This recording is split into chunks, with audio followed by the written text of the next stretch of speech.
श्री ओम नमः सिद्धेभ्यः। जय श्री महावीराय नमः। जय श्री परम्पराचार्य गुरुवे नमः। जय श्री उमा स्वामी गुरुवे नमः। जय श्री शांति सागर गुरुवे नमः। जय श्री विद्यानंद गुरुवे नमः। मोक्ष मार्गस्य नेतारं भेत्तारं कर्म भूभृतां ज्ञातारं विश्वतत्त्वानां वन्दे तद्गुणलब्धये। मंगलं भगवान् वीरो मंगलं गौतमो गणी मंगलं कुन्दकुन्दार्यो जैन धर्मोस्तु मंगलम। हम सभी लोग छठवां अध्याय पढ़ रहे थे, जिसमें आश्रय नाम का अधिकार, तत्व अधिकार को जान रहे थे। तीर्थंकर प्रगति का आश्रय कैसे होते हैं इसके बारे में जान रहे थे। जो 14वें नंबर की भावना थी आवश्यक अपरिहाणी, उसके बारे में कल चर्चा हुई थी।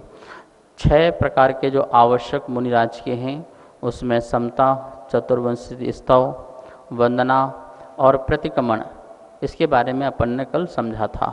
आज देखते हैं प्रत्याख्यान और कायोश्चर्य। प्रत्याख्यान किसे कहते हैं? प्रत्याख्यान का मतलब होता है त्याग, त्याग करना। किस चीज़ का त्याग करना? आगामी भविष्य काल में होने वाले पापों के लिए। भविष्य काल ही बहुत लंबा नहीं, कुछ समय बाद आने वाला जो भविष्य काल है उसमें मैं पापों का त्याग करता हूँ, अपराध का त्याग करता हूँ। अथवा अभी अभी आहार करके आए मुनिराज और उसका प्रत्याख्यान कर दिया कि जब तक दोबारा आहार ना हो, या कल तक के आहार का त्याग, 4 प्रकार के आहार का त्याग, इसका नाम हो गया प्रत्याख्यान। प्रतिक्रमण और प्रत्याख्यान। प्रतिक्रमण जो दोष लग चुके हैं उसका प्रतिक्रमण करना।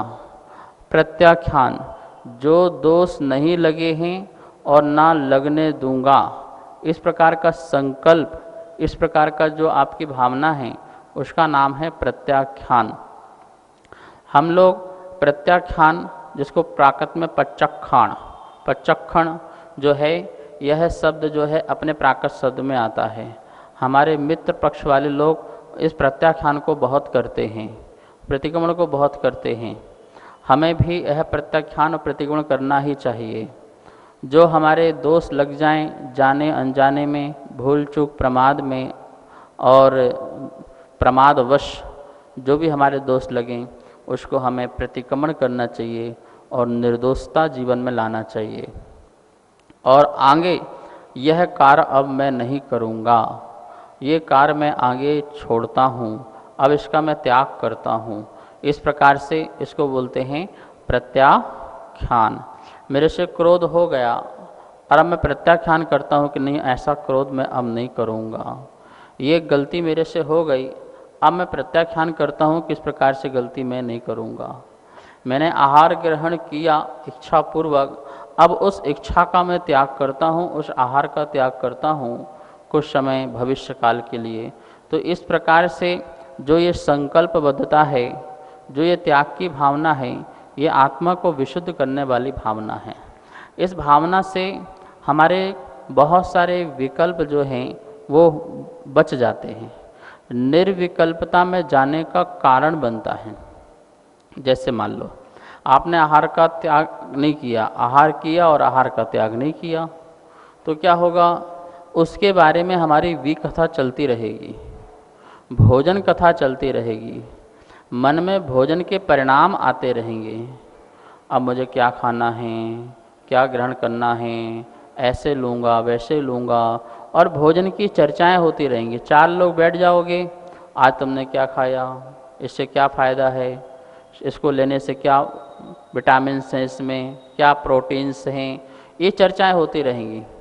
साधु ऐसी चर्चाओं में फंसता नहीं है, भोजन पानी की बात नहीं। जैसे आहार किया और आहार करके नीचे बैठे और उन्होंने मुख शुद्धि करने के बाद वहीं पर वहाँ पर ही उन्होंने सिद्ध भक्ति पढ़ दी, योग भक्ति पढ़ दी और आहार का प्रत्याख्यान कर दिया। कल तक के लिए उन्होंने आहार का प्रत्याख्यान कर दिया। सोचिए, अब उनके मन में ये नहीं आता है कि मैं क्या खा के आया, और अब ये मन में नहीं आता है कि आगे क्या खाना। कितनी विरक्ति, कितनी विशुद्धि, कितने परिणामों में निर्मलता, निर्विकल्पता। तो इस प्रकार से मुनिराज प्रति समय प्रत्याख्यान करते हैं। अभी कुछ सावध्य क्रिया हुई या प्रवृत्ति कुछ हुई, उस प्रवृत्ति के बाद फिर उसका प्रवृत्ति का त्याग। अब ऐसी प्रवृत्ति नहीं, समाई करने बैठे समस्त पापों का इतने मिनट तक, इतने समय तक, इतने घंटों तक त्याग। तो ये सब क्या है? त्याग, त्याग से जो विकार है सब त्याग होते जाए और हम अविकार हो जाएं, हमारा अविकार स्वभाव प्रकट हो जाए। इससे कर्मों की निजरा होती है, इससे संवर होता है। बिना संवर, बिना निर्जरा के किसी को मोक्ष की प्राप्ति नहीं हो सकती है। ये सभी समता, प्रतिक्रमण, प्रत्याख्यान, ये सभी हमारे संवर निर्जरा के कारण हैं। आश्रयों को रोकते हैं, अशुभ आश्रयों को रोकते हैं, कथनचित शुभ आश्रयों को रोकते हैं, और संवर निर्जरा हमारे लिए मोक्ष का कारण बनती है। अतः इस प्रकार का प्रत्याख्यान जो धर्म है, जो आवश्यक है, उसे कभी नहीं छोड़ना चाहिए। थोड़ी सी प्रवृत्ति हो, उस प्रवृत्ति का प्रत्याख्यान कर दो। थोड़ा सा हमने प्रमाद में गए हैं और प्रमाद का फिर प्रत्याख्यान करो और आप प्रमद दशा में पहुँचो। जब तक प्रमाद का त्याग नहीं करेंगे तब तक आप प्रमद दशा में नहीं पहुँच सकते।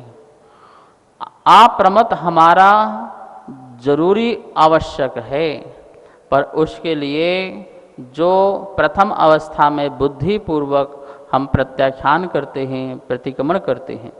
महानुभाव, समय सार में भगवान महावीर स्वामी जो परम गुरु हैं और अपर गुरु आचार्य कुंदकुंद देव की वाणी, वो कहते हैं कि प्रतिक्रमण, प्रत्याख्यान ये कैसे हैं?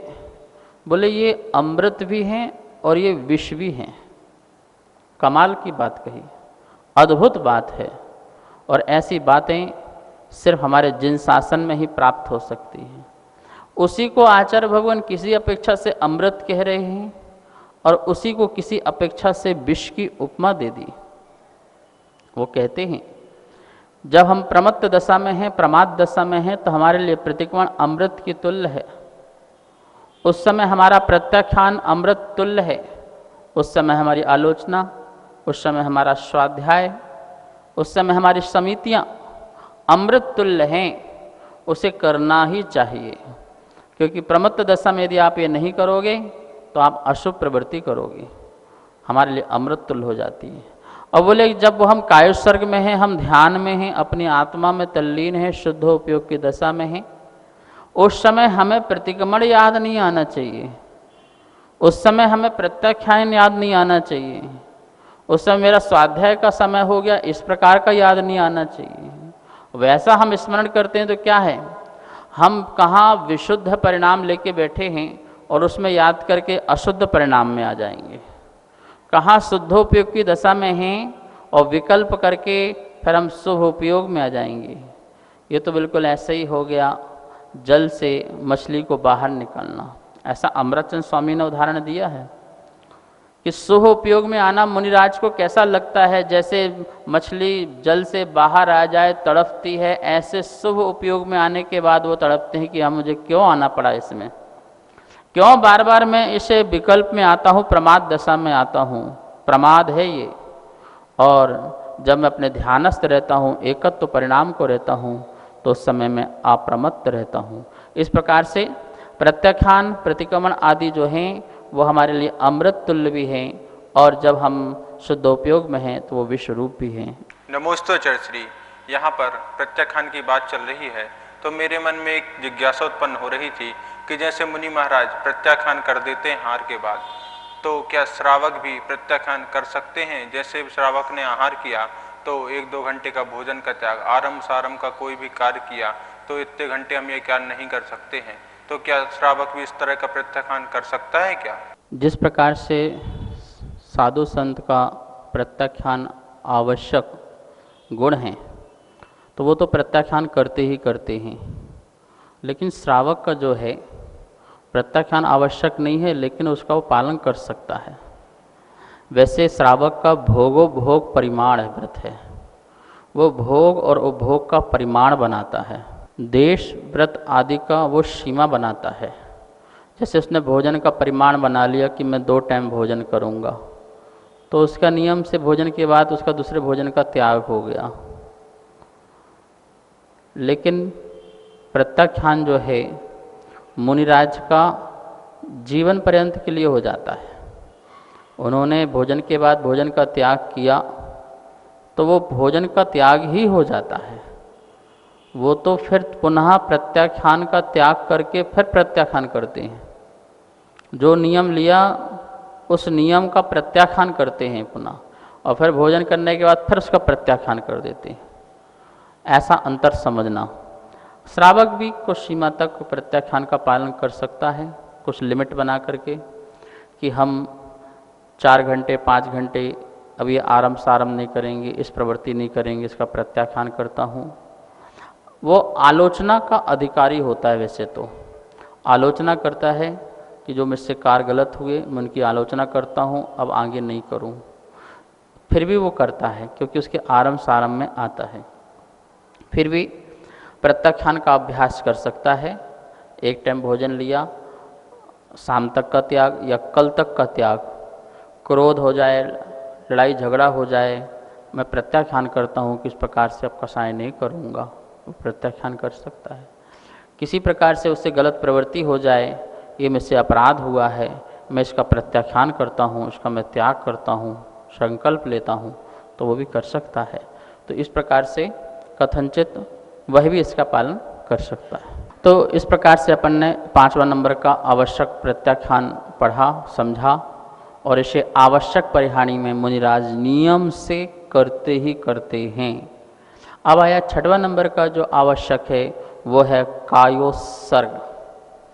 कायोत्सर्ग रात्रिक, देवशिक, माध्याह्निक, पाक्षिक, मासिक, चातुर्मासिक और वार्षिक जो प्रतिक्रमण करते हैं या कृतिकर्म करते हैं, वंदना स्तुति आदि में, प्रतिक्रमण आदि में भी हम जो कृतिकर्म करते हैं तो उसमें कायोत्सर्ग आते हैं। आगम में इसके प्रमाण बताए गए हैं, कब कितने कायोत्सर्ग होना चाहिए, कितने कायोत्सर्ग करना है, और कायोत्सर्ग की विधि भी बताई है। 32 प्रकार के दोषों से रहित कायोत्सर्ग होना चाहिए। कायोत्सर्ग का मतलब है उतने समय तक, उतने श्वासोच्छ्वास पर्यंत तक जिनेन भगवान के गुणों का हम चिंतन करें और शरीर आदि से ममत्व का त्याग करें, शरीर के ममत्व का त्याग करें। मूलाचार आदि ग्रंथ में कायोत्सर्ग के लिए बताया है काय उत्सर्ग, काय से उत्सर्ग होना, काय से अपने को छुड़ाना, काय से हट जाना। कैसे हट जाना? आत्मा को बाहर ले जाना, ऐसा नहीं।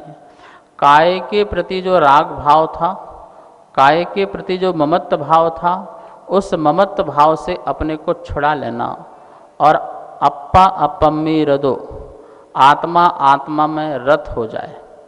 उसमें उन्होंने कहा है 27 कायोत्सर्ग, 54 कायोत्सर्ग, 108 कायोत्सर्ग, मतलब कि इतने श्वासोच्छ्वास, 27 श्वासोच्छ्वास का एक कायोत्सर्ग, 54 श्वासोच्छ्वास का कायोत्सर्ग, 108 श्वासोच्छ्वास का कायोत्सर्ग, अंतर मुहूर्त का जो ये जघन्य कायोत्सर्ग, 12 महीने तक एक ही स्थान पर बैठे या खड़े रहना, शरीर से ममत्व का त्याग करते हुए, चिंतन करते हुए भगवान के गुणों का या आत्मा का, उसमें स्थिर रहना, ये उत्कृष्ट कायोत्सर्ग है। बाहुबली भगवान का 12 महीने तक खड़े रहना, ये उत्कृष्ट कायोत्सर्ग कहलाता है। तो कायोत्सर्ग में हमें निर्दोष पूर्वक कायोत्सर्ग करना, मुनिराज को बता दिया प्रतिक्रमण में कितने कायोत्सर्ग करने हैं, स्वाध्याय प्रारंभ करने, स्वाध्याय का जब अंत करें तो कौन सी भक्ति पढ़ें, उस समय कितने कायोत्सर्ग करना है। हम योग भक्ति पढ़ें प्रातः काल के लिए, संध्या काल के लिए, उसमें कितने कायोत्सर्ग करना है। गुरु की वंदना करें तो गुरु की वंदना के समय के कायोत्सर्ग, प्रभु की वंदना करें तो प्रभु की वंदना करते समय के कायोत्सर्ग, इस प्रकार के वो कायोत्सर्ग हैं। मैंने बहुत चिंतन किया कि सुबह से शाम तक आचार्यों ने मुनिराज को कितने प्रकार के कृतिकर्म बताए, उतने कायोत्सर्ग बताए, करना ही करना है। इसका मतलब क्या था कि मुनिराज को शुद्धोपयोग में रहना है, शुभोपयोग से हट करके शुद्धोपयोग में जाना है, तो कायोत्सर्ग एक बहुत सरल विधि है शुद्धोपयोग में जाने के लिए। क्योंकि मुनिराज तत्वज्ञानी होते हैं, आत्मज्ञानी होते हैं, सम्यक दृष्टि है ही हैं, सम्यक ज्ञान संपन्न हैं, और वो कायोत्सर्ग के माध्यम से अपने शरीर से पर पदार्थ से ममत्व का त्याग करते हुए अपने में स्थिर होकर के ज्ञानानुभूति स्वानुभूति कर लेते हैं, स्वरूपाचरण में मग्न हो जाते हैं। तो कायोत्सर्ग बहुत हद तक उनके लिए स्वानुभूति का, ज्ञानुभूति का कार्य करता है। अतः इसलिए आचार्य भगवान महावीर स्वामी ने कहा है कि षट आवश्यक में छठवां नंबर का कायोत्सर्ग है। जब आप सामायिक हो गया, चतुर्विंशता हो गया, वंदना हो गई, प्रतिक्रमण हो गया, प्रत्याख्यान हो गया, अब आप खाली हो गए, अब मुक्त हैं, तो आप कायोत्सर्ग करें, छोटा कायोत्सर्ग करें, बड़ा कायोत्सर्ग करें। मूलाचार में आचार्य भगवान टीकाकार कहते हैं कि उस समय कायोत्सर्ग के समय शुभ परिणाम कर सकते हैं, शुभ विकल्प कर सकते हैं। तो शुभ विकल्प क्या करेंगे? चिंतन करें, जिनेंद्र भगवान के गुणों का चिंतन करें। जैसे नमोकार मंत्र पढ़ लेते हैं तो ये भी क्या है? गुणों को नमस्कार है। अरहंत के गुण, सिद्ध के गुण, आचार्य के गुण, उपाध्याय के गुण, साधु के गुण। तो हम लोग क्या करते हैं, 9 बार अपन ने जाप किया तो उसको बोल देते हैं एक कायोत्सर्गम कुर्वो हम। आप लोग बोलते हैं जब पूजा करते हैं तब भी, या भक्ति पढ़ते हैं हम लोग तो उसके पहले अत परवाणे का चरवन्ना क्रियाम पूर्वाचारणुक में सकलम क्षारतम भाव पूजा वंदना तो समितम श्री सिद्ध भक्ति कायोत्सर्गम करोम्य। तो ये क्या हुआ? कायोत्सर्ग को मैं करता हूँ। तो उस समय क्या 9 बार नमोकार मंत्र पढ़ लिए। तो पर नमोकार मंत्र 9 बार पढ़ा, अपन ने उंगली आदि चलाई, ये कायोत्सर्ग का दोष है। 32 प्रकार के दोषों से रहित होकर के कायोत्सर्ग होता है। कायोत्सर्ग के समय हमारी मुद्रा बिल्कुल स्थिर होना चाहिए, श्वास में ध्यान होना चाहिए, आँख हिलना नहीं चाहिए, भौं हिलना नहीं चाहिए, शरीर आगे पीछे नहीं होना चाहिए, दाएं बाएं नहीं होना चाहिए, इशारा नहीं होना चाहिए, सिर झुका हुआ नहीं होना चाहिए। इस प्रकार से उंगलियां नहीं चलना चाहिए, जीभ नहीं चलना चाहिए, ओंठ नहीं खुले रहना चाहिए, अनेक प्रकार के पैरों को नहीं हिलाना है, संकेत नहीं देना है, हूँ हुंकार आदि नहीं करना है। तो ये 32 प्रकार के दोषों से रहित कायोत्सर्ग होता है। क्योंकि यदि शरीर की चंचलता चलती रही तो कहीं ना कहीं राग भाव इस शरीर से बना रहेगा।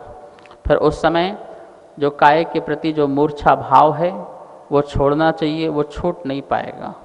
इसलिए आचार्यों ने कहा कि आप ममत्व को छोड़ पाएँ तो आप उस समय चिंतन करें, जिनेंद्र भगवान के गुणों का चिंतन करें, या नमोकार मंत्र पढ़ें तो श्वास पूर्वक पढ़ें।